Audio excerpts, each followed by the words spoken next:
ഞാൻ ഞാറ്റിയ ശ്രീധരൻ, തലശ്ശേരിയിലെ വയലത്താണ് എൻ്റെ വീട്.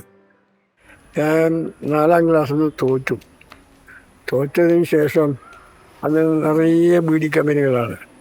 അപ്പം നേരെ ഞാൻ ബീഡി കമ്പനിയിൽ ബീഡി കമ്പനിയിൽ ചെന്നപ്പം പുതിയൊരു ലോകത്തിലെത്തിയ പോലെ. കാരണം ഞാൻ അറിയാത്ത പല കാര്യങ്ങളും അവിടെ പത്രങ്ങളും പുസ്തകങ്ങളും വായിക്കുകയും അതിനെപ്പറ്റി ചർച്ച ചെയ്യുകയും ഒക്കെ ചെയ്യുമ്പോൾ പുതിയൊരു ലോകം. അപ്പം അന്ന് മിക്കവാറും എഴുത്തും വായനയും അറിയാത്ത കുട്ടികളാണ് അധികവും. പിന്നെ 4ാം ക്ലാസ്സും 5ാം ക്ലാസ്സും പഠിച്ചവർക്കൊന്നും എഴുതാനും വായിക്കാനൊന്നും ശരിക്കും അറിയില്ലായിരുന്നു. അങ്ങനെ ബാലസംഘത്തിൻ്റെ ഇതിൽ കെയർ ഓഫിൽ ഞങ്ങളൊരു പിന്നെ നിശാ പാഠശാല തുടങ്ങി 1957. അപ്പം എനിക്ക് പഠിപ്പിക്കാൻ ഉത്തരവാദിത്തം എനിക്കായി. 4ാം ക്ലാസ്സുകാരനായി എനിക്കായി. അപ്പം അതെന്തായി എന്ന് പറഞ്ഞാൽ എനിക്ക് പഠിപ്പിക്കുന്നതോടൊപ്പം പഠിക്കാനുള്ളൊരു അവസരം കൂടി കിട്ടി. അപ്പം 91 സാക്ഷരതാ ക്ലാസ്സിൽ പിന്നെ ഈ പാട്ട പെറുക്കുന്നവരുണ്ട്, ആക്രി പെറുക്കുന്നവർ, അവരൊക്കെ ഈ ആന്ധ്രക്കാരും തമിഴരും കർണാടകക്കാരൊക്കെ ഉണ്ടായിരുന്നു. അപ്പോൾ അവരുമായിട്ടുള്ള ഒരു വിനിമയം, ഒരു സാംസ്കാരിക വിനിമയം ഉണ്ടായി. അപ്പം അങ്ങനെ ആയിരിക്കുമ്പം പിന്നെ ഞാൻ ധാരാളം ഭാഷയെക്കുറിച്ചുള്ള ധാരാളം പുസ്തകങ്ങൾ വായിച്ചിട്ടുണ്ട്. ഇപ്പം വായിച്ചപ്പം ഈ 4 ഭാഷകൾ ഒരു കുടുംബത്തിൽപ്പെട്ടതല്ലേ. പക്ഷേ ഈ ഭാഷകൾ തമ്മിലുള്ള സാജാത്യ വൈജാത്യം എന്താണെന്ന് സാധാരണ ഒരു വായനക്കാരന് പെട്ടെന്ന് മനസ്സിലാക്കാൻ കഴിയുന്ന തരത്തിലുള്ള ഒരു കൃതിയും അതിൻ്റെ അന്വേഷണത്തിലുണ്ടായില്ല. അപ്പം എൻ്റെ മനസ്സിൽ എനിക്കൊരു തോന്നൽ, ഇങ്ങനെയൊരു പുസ്തകം മലയാളത്തിൽ ആവശ്യമല്ലേ എന്നുള്ളൊരു തോന്നൽ എൻ്റെ മനസ്സിലുണ്ടായി. പക്ഷേ എനിക്ക് തമിഴ് നേരത്തെ അറിയാലോ. അപ്പം എനിക്ക് തോന്നി എന്തായാലും ഇങ്ങനെ ഒരു കൃതി ഉണ്ടാകുന്നത്. അങ്ങനെയാണ് ഞാൻ കന്നഡ പഠിക്കുന്നത്. അങ്ങനെ പഠിച്ച് പിന്നെ ഞാൻ മൈസൂർ പോയി താമസിച്ചു. അത് കഴിഞ്ഞതിന് ശേഷം പിന്നെ തെലുങ്ക് വേണമല്ലോ. തെലുങ്ക് നോക്കുമ്പോൾ ഇവിടെ അന്വേഷിച്ച് നോക്കുമ്പോൾ അവിടെ ആരും അറിയുന്നവർ വളരെ കുറവാണ്. അങ്ങനെ ഞാൻ അന്വേഷിക്കുവൻ കണ്ടെത്തുന്നുള്ള വാക്യം ഇതാക്കി അവസാനം ചോദിച്ചപ്പോൾ ഒരാൾ എന്നോട് പറഞ്ഞു, കരിമ്പം തളിപ്പറമ്പത്ത് കൃഷി ഗവേഷണ കേന്ദ്രത്തിൽ ഒരു കൃഷി ഓഫീസറുണ്ട്, ആധാർക്കാരനാണ്, നിങ്ങൾ ചെന്ന് ചോദിച്ചു നോക്കുന്നത്. അങ്ങനെ ഞാനൊരു ദിവസം രാവിലെ പോയി.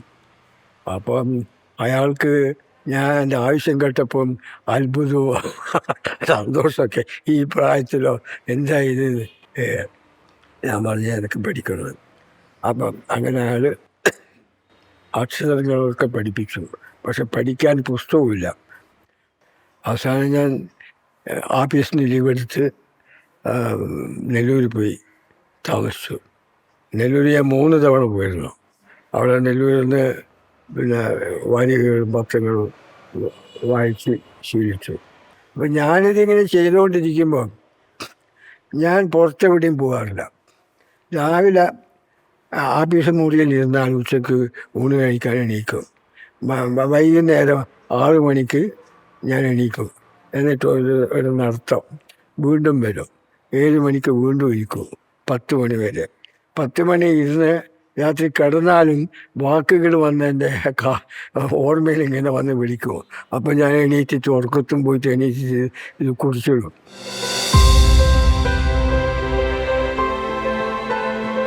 ഈ 4 ഭാഷകൾ ഒരു കുടുംബമല്ലേ, ഇത് പരസ്പരം കൊണ്ടും കൊടുത്തിട്ടുള്ള ഭാഷകളാണ്.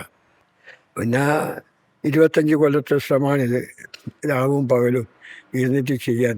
ഇതിൻ്റെ ഒരു പ്രത്യേകത എന്താണെന്ന് പറഞ്ഞാൽ പിന്നെ ഗുണ്ടത്തിന് നിഘണ്ടു ഉണ്ടാക്കാൻ അർണോസ് പാതിരി മാതൃകയായിരുന്നു. എനിക്ക് ഇങ്ങനെയൊന്നും ചെയ്യാനൊരു മാതൃക ഇതിനു മുമ്പില്ല. അവിടെയാണ് അതിൻ്റെ പ്രത്യേകത. മറ്റൊന്ന്, ഇത് ഒറ്റയ്ക്ക് ചെയ്യേണ്ട ഒരു വർക്കല്ല. എല്ലാവരും പറയുന്നുണ്ട് ഒറ്റയ്ക്ക് ചെയ്യേണ്ട വർക്കല്ല എന്ന്. ഒരു സംഘം, ഒരു കൂട്ടം ആളുകൾ ഇരുന്നിട്ട് ചെയ്യേണ്ട ഒരു വർക്കാണ്. ഞാൻ ഒറ്റയ്ക്ക് ചെയ്തു എന്നുള്ളത് വെറും നിഘണ്ടു ഉണ്ടാക്കി എന്നുള്ളത് മാത്രമല്ല, ഒറ്റയ്ക്ക് ഇത് ചെയ്തു എന്നുള്ളതാണ് പ്രധാന കാര്യം.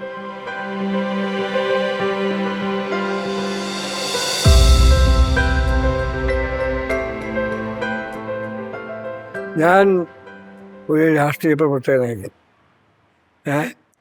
ഞാൻ ഒരു ട്രേഡ് യൂണിയൻ പ്രവർത്തകനായിരുന്നു. 3 പ്രാവശ്യം ജയിലിൽ പോയ ആളാണ്. ഞാൻ നിഘണ്ടു ഉണ്ടാക്കിയെന്ന് തുടങ്ങിയത് 54 മുതലാണ്. ഒരു 50 വയസ്സുണ്ടാവും. തുടക്കം ഒരു 15,000 വാക്കുണ്ട്.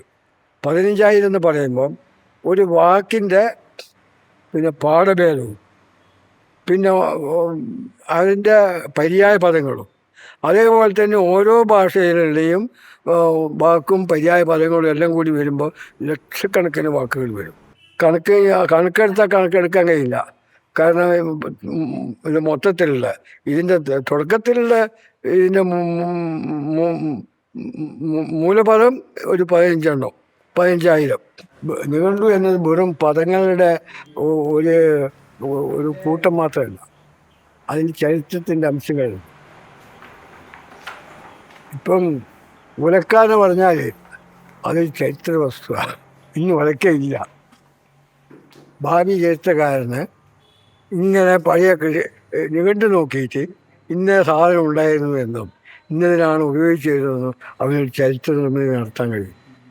അങ്ങനെ ചരിത്രപരമായ ഒരു പ്രാധാന്യം കൂടി നിഘണ്ടുവിനുണ്ട്. ഏറ്റവും ബുദ്ധിമുട്ട് ഒരു വാക്ക് എനിക്ക് കിട്ടിയത് പിന്നെ ഇതാണ് സീമന്തരേഖ. സീമന്തരേഖയ്ക്ക് ഞാനിങ്ങനെ ശ്രമിച്ചു.